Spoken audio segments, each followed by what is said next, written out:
Greg Lazar, here with no other than the great Nat Wood.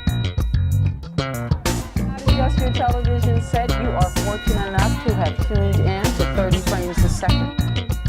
You have spun that into the fact where the victim is now the perpetrator and the perpetrator is now the victim. And that just drives me crazy.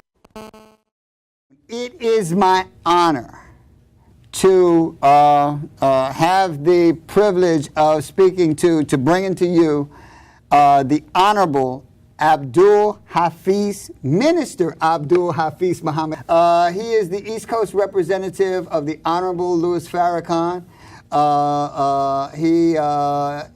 You're still at Mosque number 7. I'm now the student regional minister of Mosque number 7. Oh, I like that. Yeah. I like that. And he's going to talk about an event that's coming up in Newark, New Jersey on October 15th. He's going to tell us what that event is. Before we start, he knew and had a relationship with Baba Dick Gregory. Baba Dick Gregory. Yes, sir. Tell us how much Dick Gregory meant to our community and what it's like to lose a hero like that. Well, first, Brother Nat, it's an honor to be on your program once again. And thank you for always opening the doors for myself and for Muhammad Mosque number 7 and for the work of the Honorable Minister Louis Farakhan. Thank you once again, and peace be unto you and your family, to Veronica and all of the staff. Our dear brother Dick Gregory was eulogized or given the celebration of his life by the Honorable Minister Louis Farakhan just a week ago in Landover, Maryland, at the City of Praise Church, what you would call a big mega church. And it was nearly filled up. The people came out from far and near. Stevie Wonder, India Irie, Ilyasa Shabazz, Joe Morton. You know, we know him from Scandal, but he's an accomplished actor himself, and he did a piece emulating Dick Gregory to the T.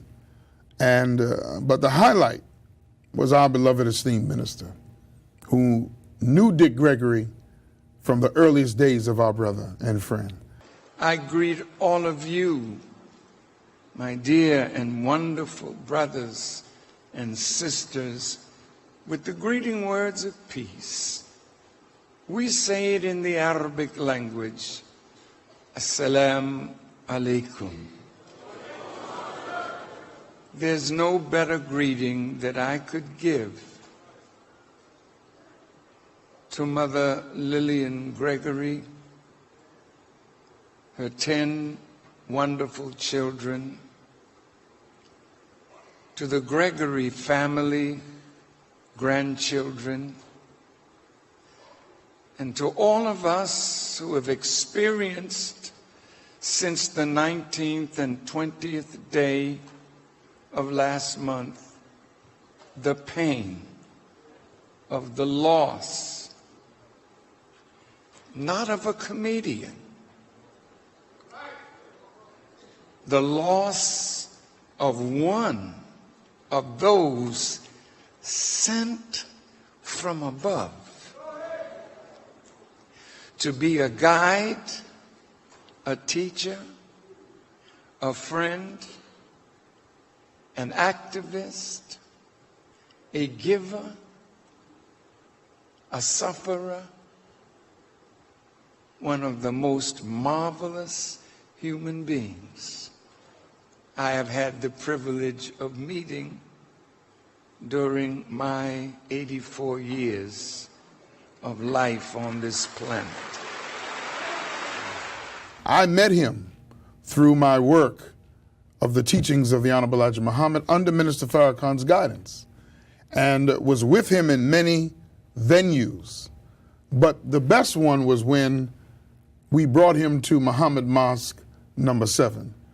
I thank Brother Charles Muhammad, member of the Fruit of Islam, and the members of the Fruit of Islam that helped to orchestrate that, but the mosque as a whole in receiving him. We had hundreds of people that were there. And he said this when he was on the steps of the mosque late that night about to depart. He said, "Brother, I speak at least 200 times a year." He said, "But this has been the best place that I have been thus far." And so that was a beautiful feather in our Panama hat for the Honorable Minister Louis Farakhan, and I worked for him at Mosque number 7 in New York City. And so I knew him personally. He gave me his books, and I'll tell you one of the biggest lessons that Dick Gregory taught me, because I joined Minister Farakhan in saying he was not a comedian. This man was a man of political satire, wisdom, truth, and stinging spankings. And he was a researcher of researchers, a scholar. Dick Gregory was a little messenger from God that delivered messages to us and all of us. But he said to me one day, he says, brother, when Malcolm X was killed, he says the man that gave him mouth-to-mouth resuscitation, which we know now, was an undercover agent. But he says when you're shot with a shotgun blast, there are many holes in your chest cavity. He says the last thing you do, or you don't do it at all, is give mouth-to-mouth resuscitation. He says the first thing you do is you cover the wound. Then you attempt. But his wounds were wide open. So he said, in fact, when he was being given mouth-to-mouth resuscitation, his life, the breath, whatever was left, was actually being taken out of his body. And that was so profound to learn that from Dick Gregory. And I never forgot it, and he's 1,000% right and exact. Right, right. So may God forever be pleased with him, his beloved wife Lillian, his daughter Ayana, all of his children, his sons, his grandchildren, all of them were there to pay great tribute to a wonderful, wonderful soldier from God, Dick Gregory. Yeah, he was a master of observation. Sometimes a lot of things, if you just take a minute to analyze them, they're so obvious, but a lot of times it's difficult to take that moment. They said the service went all night long. From 4:30 to 10:30 at night. Yeah, he was worthy. Minister and Farakhan his son said, one of his sons said, with the dreads, he said, the people that we put on this program are the people that helped my father, who gave up millions of dollars to do comedy, but to do and deliver the message for the people on freedom, justice, equality, and truth and justice the way he did it. Then when he made millions with different endeavors, he gave that away. The people on this program, his son said, are the people that came and gave Dick Gregory a blessing, gave him a gift. You understand? Blessed him along the way. Right. So first is my thanks. Second, and again, we're talking about time, and I understand this is a production aspect to it, but understand this. Those folks that we invited here, and me and my sister were very clear about this, there were no political invites. Those folks that were up here were friends. People he gave their first job to, and some that gave him a chance when nobody else gave him a chance. You know, we love to talk about the story like a fable, but I'm going to be real with it because that's what my father put in me. We're going to talk about Dick Gregory. He put that fire in me of truth, and I will always speak that truth. We love to talk about how he refused to go on the Jack Parr show because he couldn't sit on the couch. But what we don't think about is the fact that he was willing to give up going from making $50 a week to $5,000 a night because of his principles. He didn't do that after the fact. He told Jack no before he knew Jack was going to call back and offer him to sit on the couch. And then when he did make it, he gave it all away. Again and again and again and again. I saw contracts for tens of millions of dollars that he tore up because they wanted to put something artificial in his product. He gave it all away. But so we talk about the fable. Well, what does that mean in reality? Tuition still had to be paid. Mortgages still had to be paid. Clothes still had to be bought.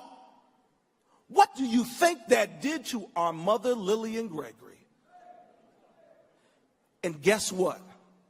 So many of those faces you saw here tonight, they didn't just say, oh, Brother Dick. They said, how much do you need?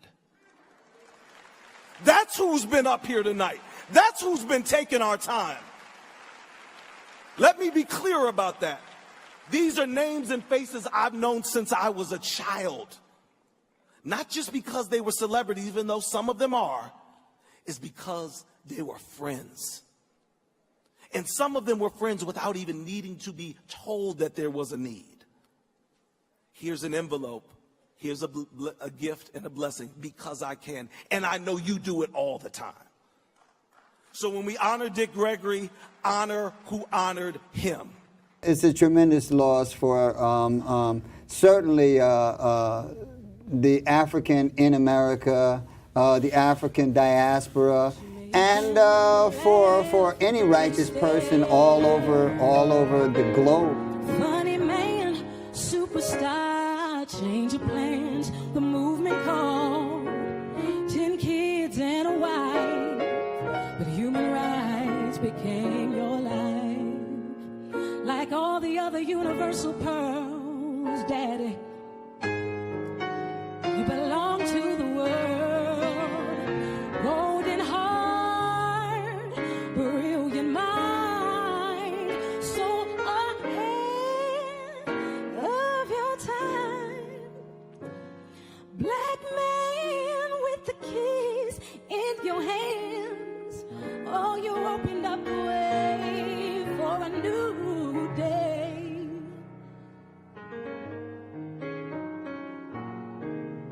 As a little girl, I didn't know what you meant to this world.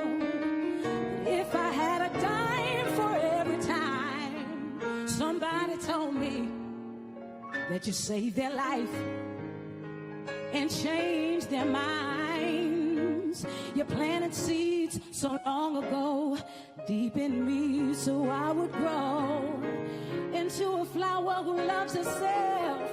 Dad, I had to tell you myself. So proud of what you stand for. All these years that you've endured. Golden heart, brilliant mind, so ahead of your time. Black man with the keys in your hands. Oh, you opened up the way for a new day. The original cool, 'cause y'all know my daddy's so cool. He always broke the rules with the courage to tell the truth. He brought the rhythm to heal our blues. Black man with the keys in your hand.